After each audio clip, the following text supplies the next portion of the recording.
काय रे बाळा, किती दिवस स्वतःला असं अंधारात कोंडून घेणार आहेस? तुझ्या मनाच्या कोपऱ्यात दडलेली ती एक इच्छा, जी पूर्ण व्हावी म्हणून तू रात्रंदिवस तळमळतोयस, ती मला ठाऊक आहे. तुला वाटतंय ना की स्वामी माझ्याकडे लक्ष देत नाहीत? तुला वाटतंय की तुझ्या प्रार्थना माझ्यापर्यंत पोहोचत नाहीत? वेड्या, तुझ्या डोळ्यातलं पाणी जमिनीवर पडण्याआधी मी माझ्या हातावर झेलतो. हे विसरलास का? आज हा व्हिडिओ तुझ्यासमोर विनाकारण आलेला नाही. हा तुझा भ्रम नसून माझा तुला दिलेला शब्द आहे. तू इथपर्यंत पोहोचला आहेस याचाच अर्थ तुझी कठीण वेळ आता संपली आहे. तुला एक सत्य गोष्ट सांगतो, नीट ऐक. एका गावात तुझ्यासारखाच एक गरीब पण प्रामाणिक तरुण राहत होता. त्याची एकच इच्छा होती की त्याच्या घराची गरिबी दूर व्हावी आणि त्याच्या आई वडिलांना सुखाचे दिवस दिसावे. त्याने वर्षानुवर्षे कष्ट केले, लोकांचे अपमान सहन केले, पण त्याचं नशीब काही उघडत नव्हतं. एके दिवशी तो पूर्णपणे खचून गेला आणि माझ्या मूर्तीसमोर येऊन रडू लागला.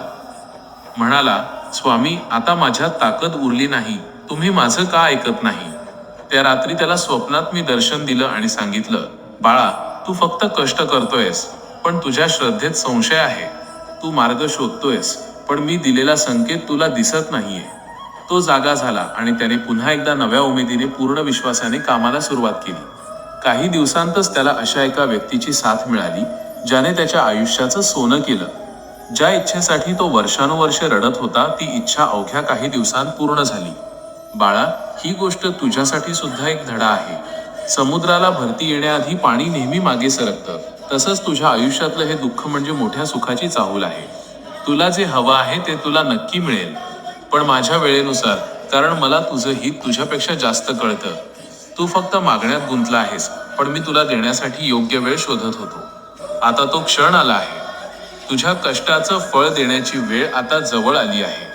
ज्या इच्छेसाठी तू देवासमोर डोकं टेकवलंस, ती इच्छा आता पूर्ण होणार आहे. हा माझा तुला आशीर्वाद आहे. तुझ्या मार्गातले अडथळे मी स्वतः बाजूला केले आहेत. आता तुला फक्त विश्वासाने पुढे चालायचं आहे. लोकांच्या बोलण्याकडे लक्ष देऊ नकोस, कारण लोक फक्त तुझं आज बघतात, पण मी तुझं उद्या बघतोय.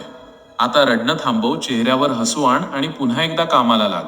तुझ्या घराची गरिबी, तुझ्या मनाची व्याधी आणि तुझ्या भविष्याची चिंता या क्षणापासून माझ्या स्वाधीन कर.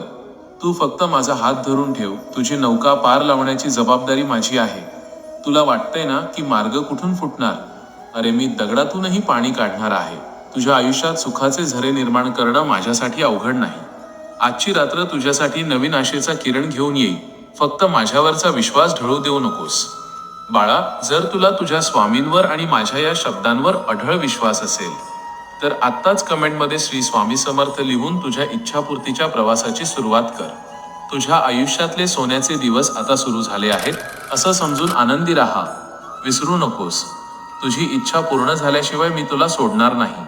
भिवू नकोस, मी तुझ्या पाठीशी आहे.